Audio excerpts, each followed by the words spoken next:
to this point, we've had video 1, which talked about coming up with thumbnail sketches. And then in part 2, we took our thumbnail sketches and we decided which parts of our ideas that we wanted to use. And now we are ready to add color. So what I like to do for a project like this is I went online, and I had talked about in the last video how I was kind of inspired by some of Erin Hansen's artwork. The way this was turning out kind of reminded me of some of her skies. And so if you look here at this landscape, this was actually in an article in Southwest Art Magazine for an emerging artist back in 2013. So I'm guessing this was one of her earlier pieces, but these very simple shapes reminded me of how I kind of wanted to do my cotton shrubs. What I'll do is borrow the colors, and I'll borrow the simple shape ideas and use it in my painting. So a lot of times it's easier if you get inspired by other artwork and the color palettes that they use. And what I mean by color palette is just the colors that they had on their paint palette when they started to go about painting. So I'm just using some old acrylic paints that I have. These are just some craft paints that somebody gave me. I'm actually mostly an oil painter, so this is just some old acrylic paints that I had on hand. So what I'm going to start doing is taking some of my darker colors. Like if you notice these little bushes in this painting, she has outlined them in a darker green, almost black looking, but I think it's a really dark green. I'm actually going to add some blue and brown. I have some raw umber that I use for priming my oil canvases that I can use.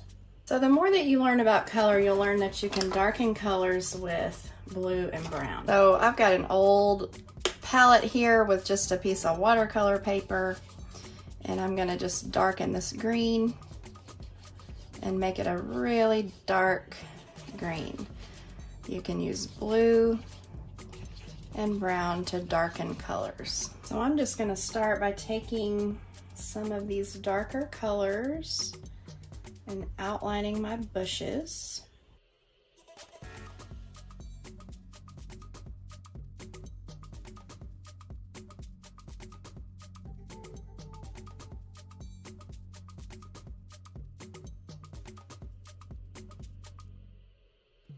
So a good thing to have in your setup is just have some paper towels folded up next to you so you can rinse your brush and dab out the extra water.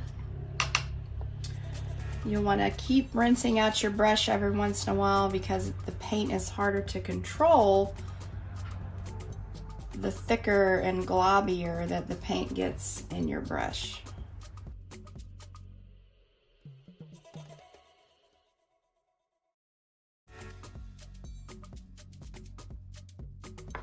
So now I'm going to use this medium green in this little tube. And I recommend not using colors straight out of the tube. You're going to get a more interesting painting if you try to mix some of your colors. So I've got another, I don't even know what this color is. It's kind of a light tan color. So I'm going to take a little bit of that with this medium green and going for a sap green color. So you can lighten colors with yellow or white. And if I use white, it's gonna go a little bit too minty. So I'm gonna use a little yellow ochre, and hopefully that will give me a lighter sap green color. Kind of a late night painting session. I'm just a little bit sleepy right now.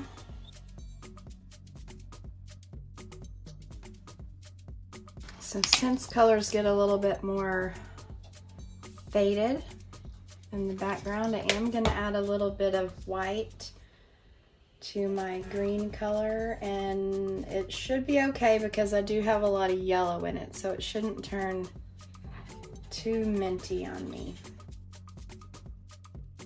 So remember, you're just trying to make simple shapes. I'm not at all trying to make realistic leaves or foliage on the shrubs. And in fact, I'll be going back with a stick and doing some white cotton dots. And what I'll probably end up doing is using some watercolor to go in between, because it'll kind of glaze over the acrylic and let the acrylic colors show through. Because I definitely want the cotton to be darker than the ground. Much like in this painting that we are looking at with Erin Hansen, the little trees in the foreground are a whole lot darker green than the hills that they're sitting on. So also in this, I was inspired by the purple that I saw down in her grassy area down in the foreground. So I'm going to use some of this magenta color and some blue and see if I can get a nice purpley color. So my weeds are going to be purple. Remember that this is a whimsical landscape, so we are just imagining bright, bold colors. If you do decide to use crayons and colored pencils at home, if you don't have any paints right now, then make sure that you're pressing down hard.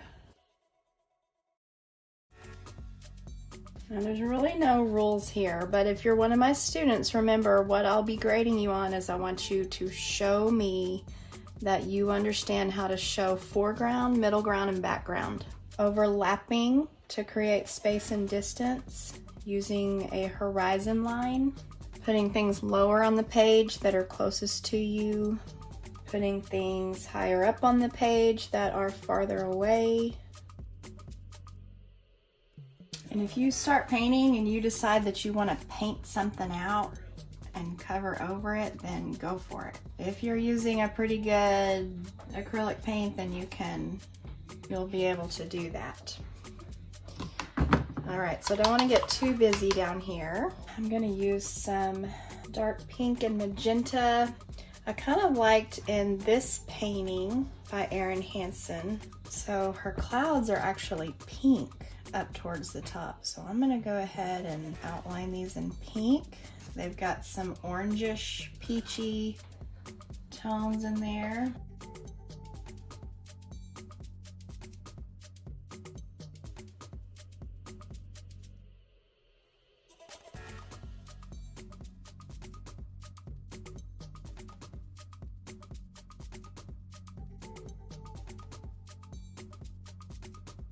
This is really forcing me to loosen up because this is not my style of painting. If you look around the room, in our classroom, you can see all the realism paintings. So I'm adding a bunch of colors in the sky, and then I'm going to go back and define the cloud shapes.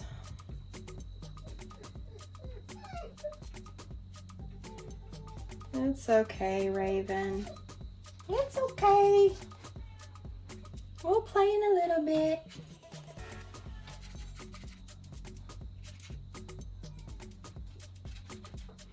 Now it is getting late and my cats and my dogs are ready for me to sit down. Looks kind of like a mess right now, but what I'm trying to do is get some different... I just slapped a bug on my arm. I'm trying to get some different colors going on in the actual sky.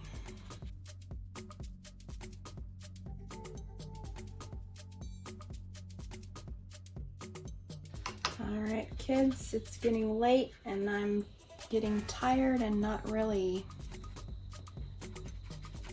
focused much. So what I think I'll do is stop taping. Taping. You probably don't even know what a tape is. I'll stop recording here in just a minute. There's a bug. That's what happens when you have a studio out in the country. full of screened in windows. You get all kinds of little bug visitors. All right, so what I'm gonna do to finish up my first layer is, I don't wanna leave it quite like this, so I'm just gonna make sure I have a wash of color.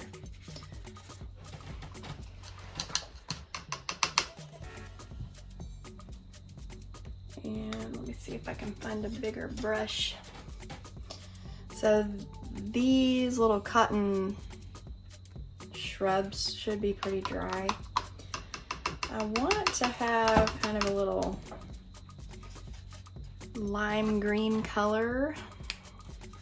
And I'm just gonna get a little bit more water, thin it down, and I'm just gonna create a wash right over these.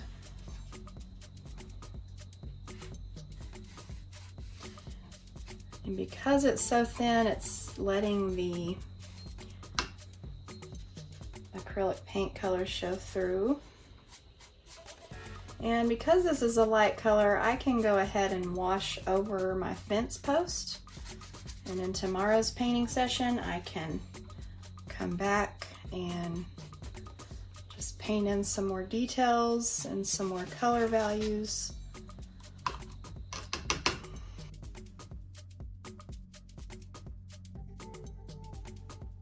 Now kids at home, if you're using regular printer paper, you're not going to be able to use a whole lot of water.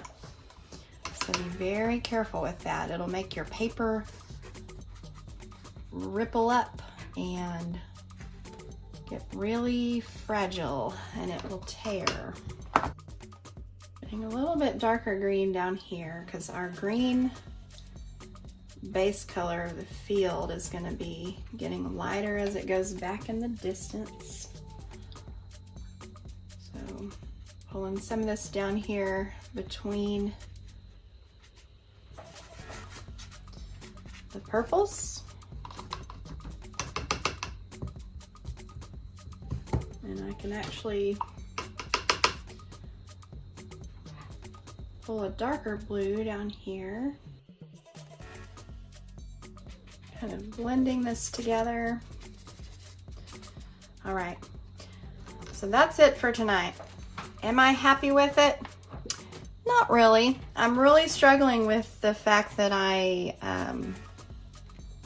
you know, it's not realism. It's not. The assignment was not to paint a realistic landscape. It's a whimsical landscape with bright, bold shapes showing foreground, middle ground, and background. So that's it for tonight. I'll revisit it tomorrow and add some more detail and finish it up. See you tomorrow.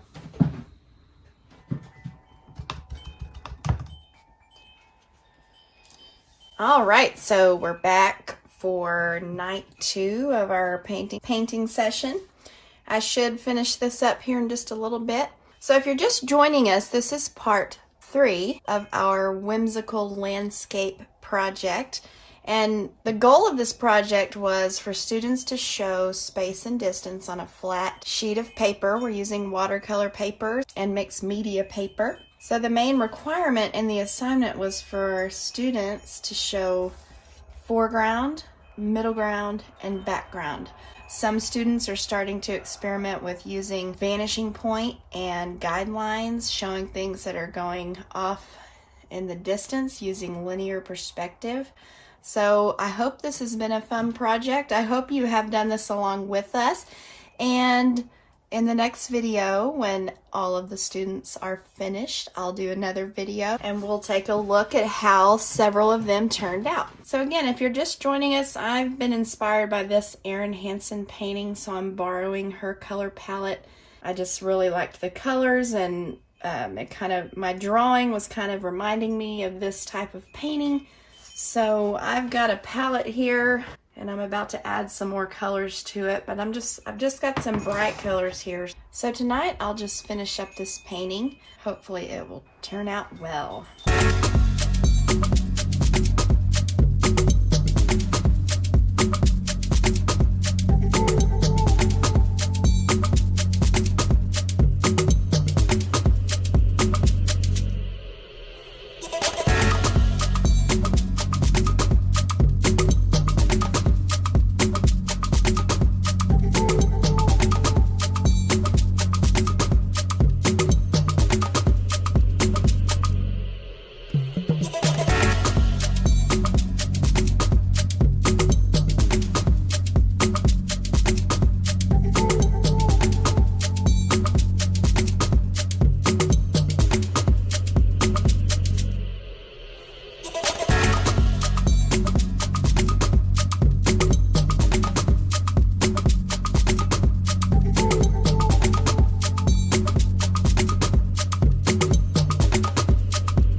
could probably keep going and going and going, but I think I'll call it done. So in the links below, I'll put all the links to all of these videos for this project.